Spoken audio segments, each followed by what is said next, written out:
Hey, Joe Zarzaur here. This video is going to be sent to you if you're watching this after you've met with a lawyer at the firm, either me or another lawyer here at the firm, and you've actually engaged us or hired us to be your lawyer for your injury case.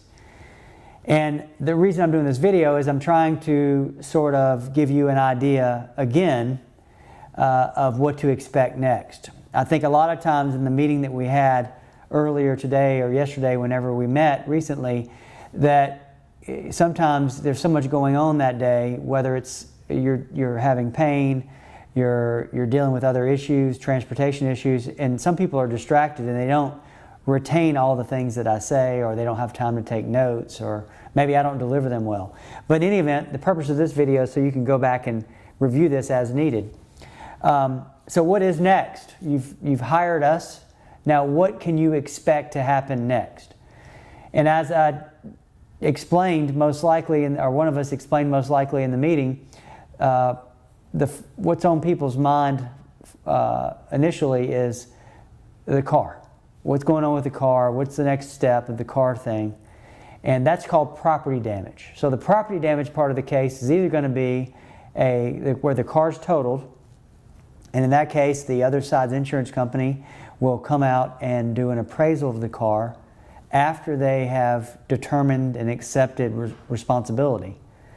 That part takes about 3 or 4 days, to be honest with you. So I always tell clients, if they have full coverage, they might want to go through their own policy, because full coverage with your own policy even covers your damages when somebody else causes the damage.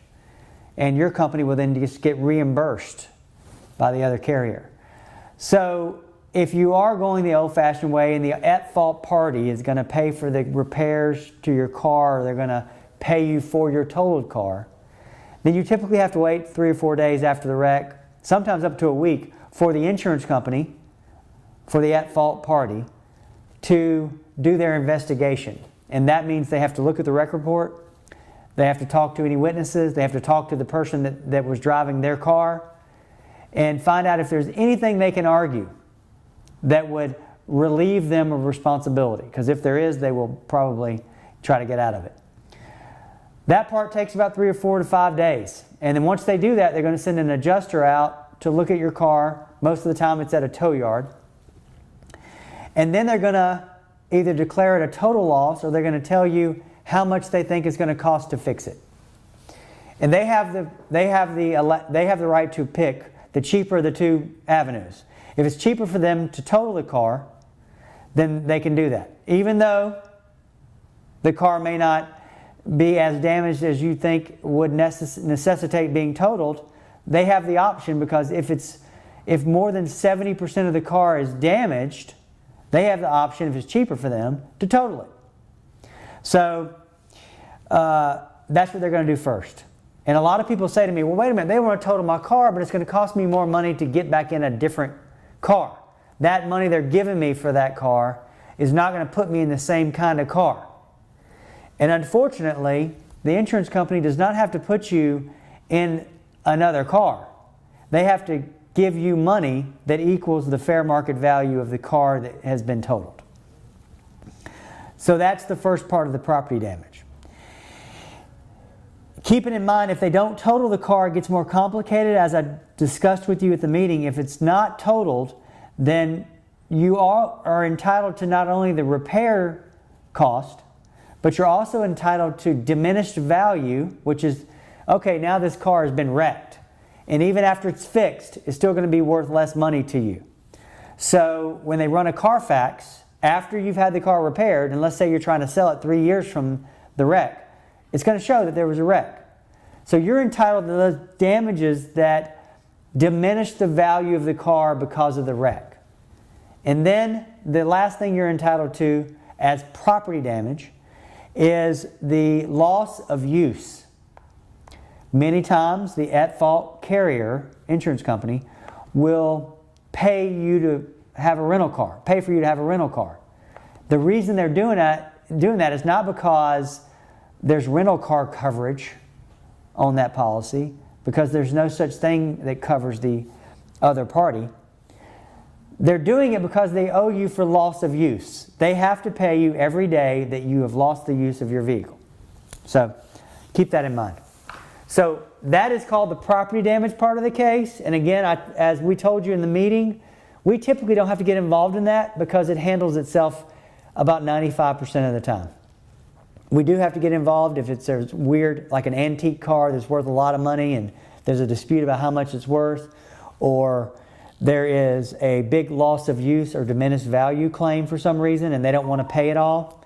We have to get involved in those circumstances. But again, 9.5 times out of 10, this part of the case will get handled within the first 2 weeks and you won't need to get me involved in it.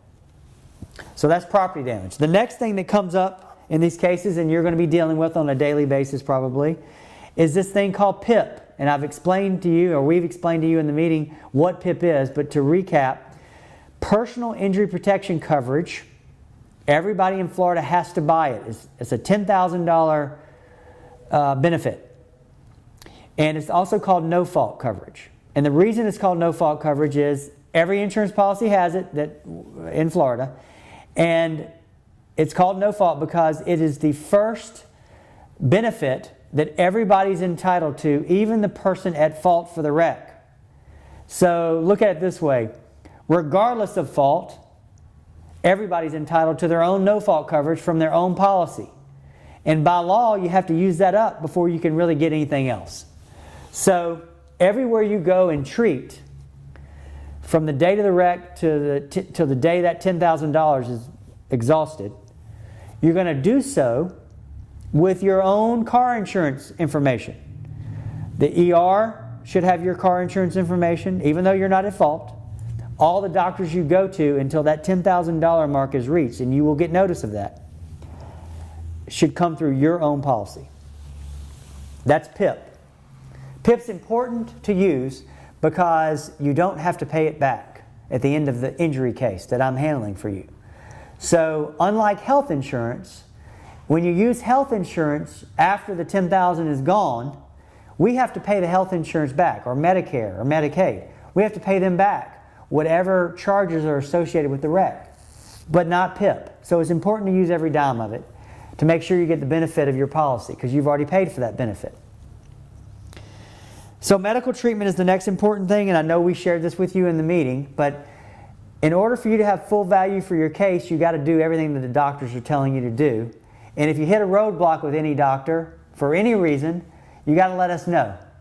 You also should let us know if there is a change in your treatment, if they refer you out to a different doctor, if they think you need additional testing. Every thing that changes about your medical treatment should be something you report to us. And in a later video, I'm going to actually introduce you to the people that you're going to speak to about those changes. But we need to hear from you about significant changes in your medical condition. Now, if you're just going for a typical therapy visit, and it's the same as the last visit, and nothing changed at that visit, then we don't necessarily need to know about that. But we do need to know when you either change providers, or let's say the doctor says they can't do anything else for you and you don't know what else to do.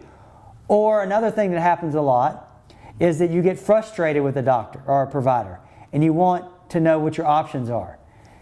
Call us and talk to us about it. We'll be happy to sort of counsel you through that. That's part of what you're paying us for.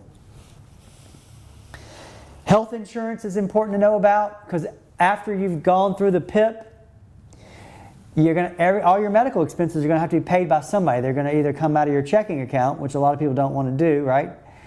Or they come via your health insurance. Your health insurance is going to pay your bills, but they're going to want to get paid back at the end of this once they hear that this is a case. And the reason they have the right to do that is every health insurance policy has a provision in it that says if you end up suing somebody for an injury and we pay for some of those medical expenses, you have to pay us back, or we can cancel your insurance and come after you. So that's important to know. Social media, I know we've told you in different blog posts that we've put online, but you got to understand that anything you put on social media, Twitter, Facebook, Instagram, whatever it is, any conversations you have with anybody, consider it public record. So if you start talking about what you've talked about with me, or what you think you're going to achieve by this lawsuit, you can pretty much guarantee it's going to come back to haunt you. So it's better not to talk about the case. It's better not to talk about your condition. It's better not to talk about your treatment. It's better not to talk about any of that on social media. The other thing to remember is people like to brag on social media about how active they are, or how happy they are, or how great their life is. And they don't have a tendency to put the negative stuff on social media. The problem with that is it makes you, if you do that, it makes your life look spectacular when you're suffering from a serious injury. And those two things don't really align with one another, and they don't help your case. So my advice to you is, other than pictures of your kids, pictures of things other than you, statements about other people are fine, but statements about you and how happy and great you are when you're going through something like this are going to be taken out of context, and they're going to be used against you. So be careful with that. I like to end all these videos welcoming the new client with my admonition or my recommendation and advice to you as clients. You're going to get frustrated, either with the treatment, with the legal process, or both. We're here to help you through that frustration, because that's what you're paying us for at the end of the day. And what I ask that you do is that you just, before you get to the point where there's a problem, let's say you have a quick question about something and you wish you knew the answer to it, and it's 9:30 at night, and it's a Sunday night, and you figure the law firm is probably not going to be able to answer your question until the next work day. Feel free to text me. Call me on my cell phone, whatever you want to do. My cell phone is pretty much with me all the time unless I'm in court, and I'm available unless I'm in court or meeting with a client. And if I can't, I will get back to you that day, okay?